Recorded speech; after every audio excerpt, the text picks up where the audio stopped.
دیکھیے پہلی بات میں آپ کو بتاؤں کہ بیماریوں میں کوئی استثناء نہیں ہوتا. ہم کوشش کرتے ہیں کہ ہم اپنے آپ کو یونیک قرار دیں.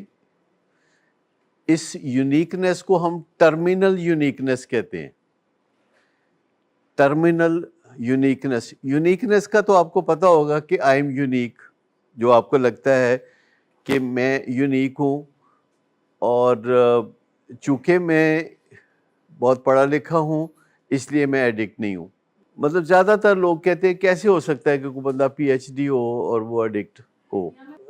یہ بھی ایک سٹیج ہوتی ہے جس میں بندہ تھوڑا فنکشنل ہوتا ہے. جب ایڈکٹ ہوتا ہے بندہ اور نشہ کر رہا ہوتا ہے تو شروع میں اس کی فنکشنلٹی ہوتی ہے. فنکشنلٹی جو ہے جب بیماری آگے بڑھتی ہے تو فنکشنلٹی کم ہوتی چلی جاتی ہے. اب اگر کوئی بندہ فنکشنل ہے تو اس بنیاد پہ ہم یہ نہیں کہہ سکتے کہ وہ ایڈکٹ نہیں ہے. بات یہ ہے کہ بہت سارے لوگ کہتے ہیں کہ ایڈکٹ تو وہ ہوتا ہے جو اسٹریٹ پہ ہوتا ہے. ایڈکٹ تو وہ ہوتا ہے جس کی بیوی چھوڑ جاتی ہے. ایڈکٹ تو وہ ہوتا ہے جس کی نوکری ختم ہو جاتی ہے. ضروری نہیں ہے. شروع میں ایڈکٹ وہ ہو سکتا ہے جو نوکری بہترین کر رہا ہے, جس کی بیوی صدقے واری جا رہی ہے.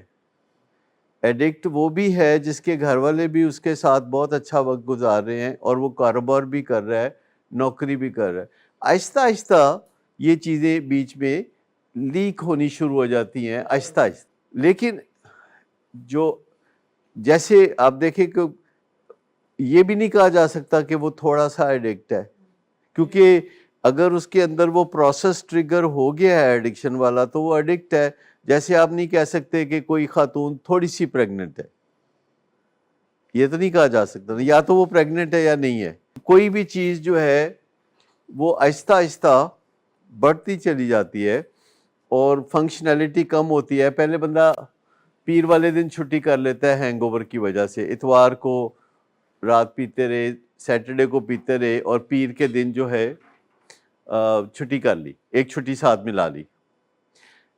اس کے بعد پھر یہ ہو گیا کہ اچھا ہفتے کو بھی چھٹی کر لی جائے تو کوئی حرج نہیں, اگے تو اتوار ہی ہے. پھر یہ ہے کہ پیر اور منگل کی چھٹی کر لی, بدھ کو چلے گئے کہ میں تو آتا ہوں کاروبار پہ. پھر بیچ میں مڈ ویک میں ایک چھٹی کر لی, چکر لگا کے دیکھ لیا, چکر چلا کے دیکھ لیا. تو یہ ساری چیزیں ہوتی ہیں. تو یہ جو ٹرمینل یونیکنیس ہے جس کے بارے میں بات کر رہا ہوں, یہ باقاعدہ ٹرم ہے ٹرمینل یونیکنیس, کہ اپنی انفرادیت میں مارے جانا. اور بہت سارے دنیا میں اور لوگ بھی ہیں جو کسی غلط بات پہ اڑے رہتے ہیں اور سمجھتے ہیں کہ مجھے نقصان نہیں ہوگا.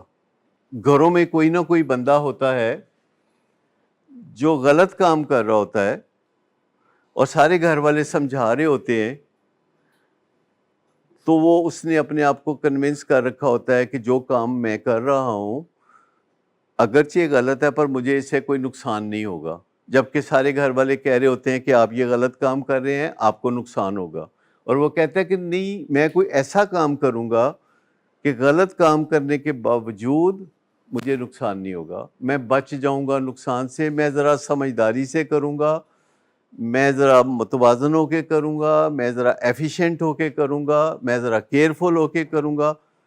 اور یہ بات ہر کوئی بندہ کسی نہ کسی پہلو سے اس ٹریپ میں پھنسا ہوتا ہے کہ میں یہ کام کروں گا جو غلط ہے پر مجھے اس کا خمیازہ نہیں بھگتنا پڑے گا.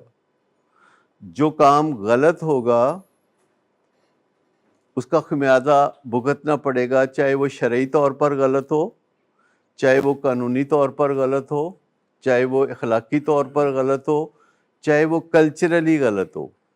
جو بات غلط ہے اس کا کوئی نہ کوئی خمیازہ ہم سب کو بھگتنا پڑتا ہے. اور وہ قیامت کے بعد نہیں بھگتنا پڑتا, وہ ابھی ہی بھگتنا پڑتا ہے. اسی دن بیڈ فیلنگ شروع ہو جاتی ہے. جب کوئی کام ہم غلط کرتے ہیں تو اسی دن بیڈ فیلنگ شروع ہو جاتی ہے.